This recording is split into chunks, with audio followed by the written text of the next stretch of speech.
Chemical control options like baits, shown here, and sprays are often used to try to control high populations of pests, like flies. These products are easy to find in most animal supply stores, and often easy to use. But have you ever gotten the feeling that maybe they aren't working as well as they used to? Hi, I'm Erica Machtinger, Assistant Professor of Veterinary Entomology at Penn State. Your experience may not be an illusion. Some pests, like houseflies and other filth flies found around animals, can develop what is called insecticide resistance to chemicals and products like sprays and baits.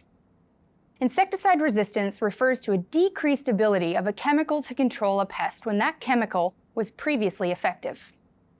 To slow or avoid chemical resistance, it is important to rotate chemicals with different modes of action. This will keep these products working longer in your pest population. A mode of action is the specific way the active ingredient in the insecticide works on the insect to produce the desired effect, in this case, death. Keep in mind that the active ingredient, which can be found on the product label, is usually not the same as the product name. In this case, the name of the product is Tempo SC Ultra, and the active ingredient is beta-cyfluthrin. So how can you find out the mode of action of an active ingredient?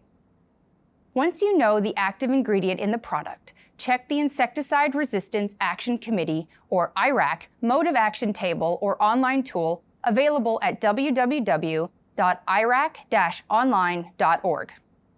The IRAC table organizes active ingredients into different classes. Each class, which is given a number, is a different mode of action, and you can use this table to guide your choice of products. To get started finding a product that may work in your facility and in your state, check out the VetPestX database by going to veterinaryentomology.org and selecting Find a Pesticide. Select your state to make sure the product you're interested in using is labeled for use there. You can search for products by animal, area, type of pest, and more. Here's an example of a page of search results. Always double-check the product label and state approvals, as these may change over time. Another important part of managing insecticide resistance is using chemicals according to label instructions and only when necessary.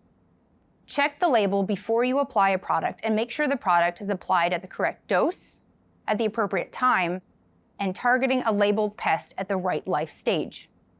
Don't increase the concentration, volume, time between treatments, or otherwise modify treatment if it doesn't seem to work. If your pests aren't responsive to treatment, the population may be resistant to that chemical. Chemical control can be a component of an IPM plan. Paying attention to the active ingredients in the products you choose for managing pests and their mode of action can help you develop a rotation schedule that can slow the development of pest resistance to chemicals, keep them working longer in your facility, and allow you to use less product, which is better for you, your animals, and the environment.